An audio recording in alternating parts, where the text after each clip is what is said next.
안녕하십니까, 송파우드입니다. 네, 기다리고 기다리던 Q6 이트론이 2025년 3월 21일 오늘부터 판매를 시작했습니다. 이제 전시장별로 시승차도 있고 아마 전시차도 이제 들어올 예정들이고, 저 같은 경우에는 이 차를 조금 일찍 먼저 만나봤습니다. 2월 달에 교육이 있었는데 그 교육이 끝나고 이 차량이 계속 저희 전시장에 내내 있었거든요. 외부로는 나갈 수 없었지만 내부에서 좀 이것저것 살펴봤는데 아직 이것저것 좀 알아볼 것도 많고, 그리고 좀 연구해봐야 될 것도 많은 차량입니다. 그래서 이제 시승 풀리자마자 전기차에서 제일 중요한 거는 당연히 주행거리겠죠. 일단 주행거리 테스터로 바로 좀 떠나보도록 하겠습니다. 네, 일단 오늘 목적은 사실 이 차에 대해서 뭐 전문적인 설명보다는 그냥 첫 인상, 그리고 처음으로 좀 이제 뭐 느껴지는 느낌들, 이런 걸 좀 같이 좀 위주로 좀 설명을 드릴까 해요. 네, 현재 100% 기준으로 약 409km 현재 갈 수 있다고 나와 있고, 그리고 이제 22도 오토 기준으로 출발을 좀 해보도록 하겠습니다. 네, 오늘 보통 제가 이제 군산을 가는데 오늘은 조금 더 가서 새만금 방조제 좀 한번 가볼까 해요. 그리고 오늘은 특별히 순정 내비게이션을 좀 이용할 예정입니다. 중간에 조금 아니다 싶으면 제가 T맵을 쓰긴 할 건데, 순정 내비게이션도 많이 좀 바뀌었기 때문에 오늘은 좀 순정 내비로 주행을 시작해 보도록 하겠습니다. 당연히 상호 고속이 약 430이었나? 네, 그 정도 인증을 받았고, 복합 연비가 468km를 현재 인증받은 상태이기 때문에 그거에 대해서는 조금 더 가면서 검증해 보도록 하겠습니다. 과거에는 이제 과거라고 표현해야겠죠? 오히려 이 제한 속도를 안 알려줘서 오히려 아쉬웠는데, 이제는 이 카메라가 열심히 일을 하면서 지금 위쪽에 제한 속도를 읽으면서 알려주기 때문에 오히려 조금 시끄러워졌다고 해야 될까요? 그런 경향이 조금은 있습니다. 물론 이 기능을 끌 수 있어요. 하지만 이제 우리나라처럼 시시각각 이렇게 좀 제한 속도가 바뀌고 카메라가 많은 환경에서는 오히려 경고를 해주는 게 이렇게 나을 수도 있다는 생각이 들고 있거든요. 네, 그리고 이제 프리뷰 행사나 이런 걸 보셨으면은 지금 차가 뭔가 조금 허전하다 생각이 드실 거예요. 네, 지금 전면에 헤드업 디스플레이가 없습니다. 네, 이 AR 헤드업 디스플레이, 뱅앤올루슨 사운드 시스템, 그리고 앞쪽에 이제 인터랙티브 앰비언트 라이트 바까지 다 이제 하나의 옵션으로 묶여 있어서 그 옵션이 들어간 차량이 아직 국내에 지금 안 들어온 상태에 저희가 이제 시승차를 내리다 보니까 지금 그 옵션이 빠진 차량으로 제가 지금 시승을 하고 있습니다. 그래서 아까 혹시나 보셨는지 모르겠지만 내비게이션 안내를 할 때 생각보다 좀 자세하게 안내를 해주고 있어요. 순정 내비로도. 이게 아마 좀 헤드업 디스플레이로 좀 연동이 되는 모습을 좀 보고 싶었는데 그게 조금 아쉽네요.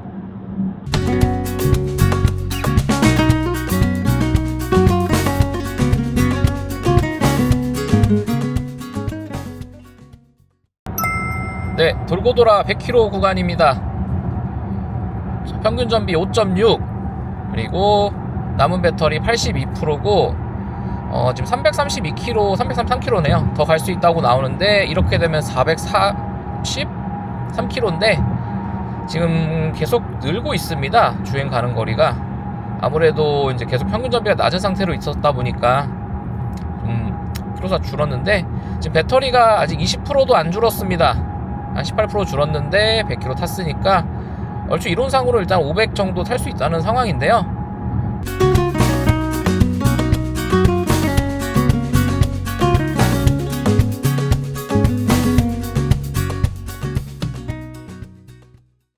이 아무래도 카메라가 하는 일이 많아지다 보니까 뭔가 좀 변경이 됐나 봐요. 무선 신호라던가 뭐 읽는 방식이.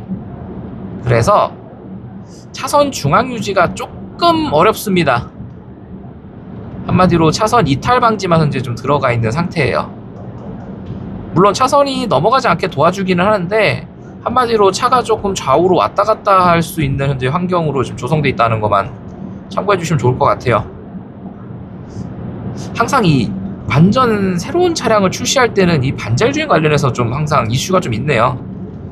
제가 이트론 차량 처음 출시할 때는 완전히 차선 이탈 방지까지 다 빠져가지고 그냥 앞차와의 간격 조정하는 기능만 들어가 있었는데 추후에 뭐 추가되긴 했지만, 그리고 QA 차량도 마찬가지고요. 최근에 출시된 저희 이제 형님격 차량이죠. 마칸 EV도 아쉽게도 이 기능이 좀 빠져 있습니다. 저는 이 기능이 언제 다시 돌아올까요? 라고 답변을 못 드렸는데, 마칸 EV 시승행사 영상들을 보다 보니 조금 오래 걸릴 거라는 얘기를 하고 있네요. 그래서 오늘은 장거리 가는데 조금은 피곤함이 더 많아질 거다라는 거 참고해 주시면 좋을 것 같고요. 그래도 지금처럼 핸들 잘 잡고 계시고 운전 잘 집중해 주시면은 사실상 거의 신경 안 쓰이는 상황이긴 합니다.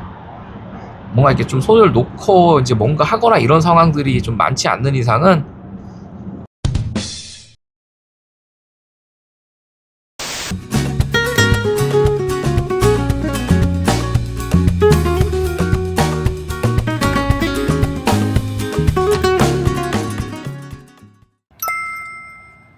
네, 중간 브리핑하고 이제 돌아가겠습니다. 벌써 3시라서 퇴근 시간 걸릴 것 같아서 빨리 가야 될 것 같아요. 일단 현재 배터리 51% 남아있고 총 주행거리 245.9km 현재 주행을 했습니다. 그리고 남은 주행거리 218km 더 하면은 263이 아니야 463이죠. 464 4 정도. 네, 일단은 고속 장비는 현재 넘어간 상태이고 이제 복합 주행거리를 좀 이겨봐야 되는데 한 5km 정도 현재 간격이 있는 것으로 보입니다. 네, 일단 요 이론상으로 따지면은 한 400 후반에서 500 깐당깐당 탈 수 있는 현재 주행거리를 갖고 있기 때문에 돌아가면서 또 300km, 400km 구간에 좀 리뷰를 좀 같이 해보도록 하겠습니다. 네, 정체가 시작되는 바람에 잠깐이긴 하지만 이 타이밍을 빌어서 조금 정리를 해볼까 합니다. 네, 이 차량 제가 작년 7월에 독일에 갔을 때 그때 이제 고객들한테 막 인도가 되기 시작했고 이제 도로에 좀 어느 정도 돌아다니고 있는 상황이었습니다. 그래서 이제 차량이 사실 타보지는 못했어요. 그냥 차량을 둘러보고 거기에 대해 교육받고 그리고 저 행사 계속 따라다니고.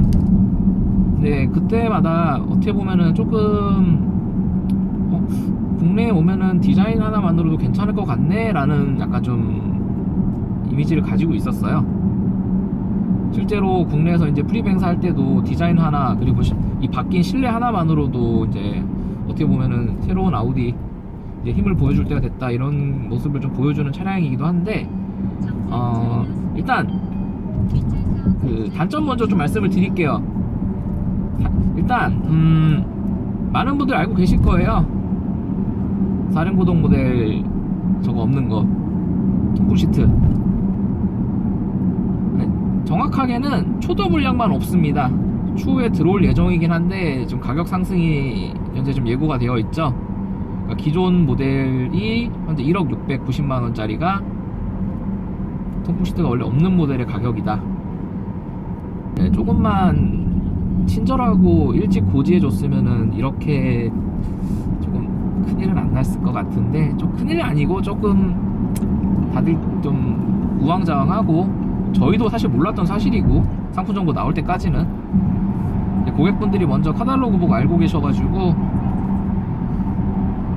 그래서 좀 불만 있는 분들이 있으신데, 특히나 이제 사전 예약 아마 쿼트로 차량으로 많이 하셨을 거예요. 네, 그런 거를 조금만 더 빨리 고지하고 좀 잘 알려줬으면 하는 게 좀 일단은 이 차량에 대한 아쉬운 점이고요. 그리고 아우디 하면 항상 우리 이 라이트 많이들 알고 계시잖아요. 왜 이 라이트를 옵션으로 빼놔가지고 옵션을 안 넣으면은 아우디의 자랑인 매트릭스 LED와 그리고 그렇게 얘기했던 라이트 변화하는 거를 왜 못쓰게 하는지에 대한 좀 아쉬움도 있습니다. 네, 그리고 승차감은 제가 아직 그 다른 서스펜션 새 차량을 다 못 타봐서 모르겠어요. 정확하게 말씀드리는 거는. 일단 스포츠 서스펜션 있는 차량으로만 탔을 때는 좀 대부분이, 그러니까 흔히 말해서 좀 볼륨이 넓게 좋아할 만한 승차감은 아니다라는 게 제 조금 평입니다. 약간은 좀 하드해요. 살짝 좀 단단한 편이기도 하고.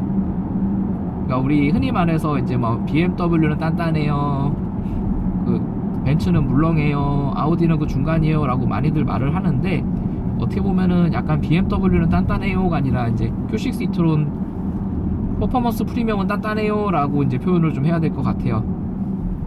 생각보다 조금 단단한 면은 있는데, 오히려 이 단단한 면이 어떻게 보면은 좀 주행에 있어서는 좀 이런 고속주행이나 이제 좀 코너 이런 데서는 조금 오히려 차에 대한 안정성을 높여주면서 신뢰감을 높여주는 옵션이기도 합니다. 그 운전자에게 전해지는 피로감은 크지 않습니다. 네, 아까 말씀드렸을 거예요. 지금 제가 420km째 타고 있거든요. 저 원래 보통 한 200km, 한 300km 정도 이제 좀 타다 보면은 허리 아파서 중간에 한번 내렸으면 스트레칭도 하고 하는데, 지금 이 차량 뭐 중간중간 잠깐 내리긴 했지만 스트레칭이라고 하기에는 좀 모호한 그냥 동작들만 하고 계속 타고 있거든요. 그만큼 우리나라 뭐 도로 노면이 안 좋은 상황에서도 좀 단단한 승차를 받고 있는데, 이게 시트랑 스티어링 휠 쪽으로 들어오는 충격은 크지 않아요. 그러니까 어떻게 보면 좀 쿵쾅거리고 좀 단단한 소리는 들리되, 그게 몸으로는 와닿지 않는다는 거를 좀 알고 계시면 좋을 것 같아요. 그래서 어떻게 좀 한두 번 잠깐 타서는 좀 모를 것 같아요. 저처럼 좀 장시간 타보거나 좀 장거리를 타보시면은 그거에 대한 좀 특별함을 알 수 있을 것 같습니다. 짧게 타고 이거 단단해서 싫어요 라고 평가는 안 해주셔도 좋겠어요. 지금 장거리 타보니까 저는 생각보다 지금 편합니다. 물론 계속 말씀드리지만 단단해요. 근데 그 단단한 서스펜션에서도 좀 편한 친구들이 있잖아요. 그리고 오해 하나만 좀 짚고 넘어갈게요. 그 원래 T맵이 들어가니 많이 하는 그 얘기가 있었어요. 네, 정확하게는 이 안드로이드 기반의 이제 시스템이다 보니까 앱스토어가 생겼습니다. 아직은 뭐 유튜브나 이제 해외 몇 개 정도 쓸 수가 있는데, 이 T맵이 이제 어쨌든 안드로이드 기반이 되다 보니까 이 안에 런칭이 될 수가 있어요. 그래서 런칭이 될 수도 있다는 가능성을 아마 얘기한 것 같은데, 이게 어디서 와전되고 확대로 돼가지고 T맵이 들어간다라고 좀 다들 말씀들을 많이 하신 것 같아요. 왜냐면은 이제 타 브랜드들이 이제 T맵을 워낙 많이 채용을 하고 있다 보니까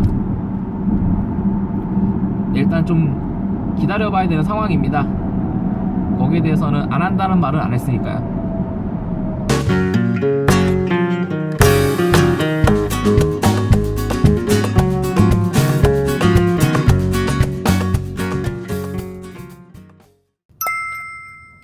네, 도착했고 최종 결과입니다.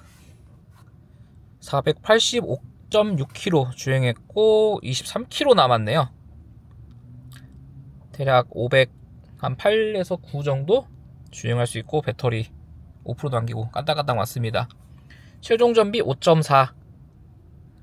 뭐 고속 연비 기준으로는 한 20% 정도 주행을 더 했고, 이제 복합 주행거리 기준으로는 한 10% 정도 더 주행할 수 있었네요. 그리고 이번 Q6 e-tron부터는, 그러니까 PPE 플랫폼이죠. 충전 메뉴에 가면은 현재 배터리 온도가 나옵니다. 25도. 어떻게 보면은 충전하면은 가장 잘 나오는 속도 구간이죠. 네, 이게 충전 테스트를 하려고 했는데 생각해보니까 저희 충전기가 150kW짜리예요. 그래서 아쉽게도 충전 테스트는 다음에 한 번 더 진행해 보도록 하겠습니다. 네, 어쨌든 500km 탔으니까 된 거겠죠 뭐. 네, 이렇게 해서 Q6 e-tron과 함께 하루 종일 좀 타봤습니다. 무려 8시간 32분을 탔어요. 최근에 그 아이오닉 5를 66만 킬로 타신 분이 나왔던데, 하루 평균 한 9시간 이상 타야 되는데 저 존경스럽습니다. 네, 이 Q6 e-tron과 PPE 플랫폼에 대해서는 앞으로 계속 더 다루어질 예정이고, 저도 이제 새롭게 아는 게 있으면은 계속 새로운 영상으로 계속 만나 뵙도록 하겠습니다. 일단 빨리 정리하고 들어가고 싶네요. 네, 지금까지 영상을 시청해주셔서 감사합니다. 다음에는 더 좋은 컨텐츠, 다양한 차량, 그리고 재밌는 신차 정보와 함께 우리 이제 새로운 플랫폼에 대한 정보로 계속 찾아뵙도록 하겠습니다. 지금까지 영상을 시청해주셔서 감사합니다.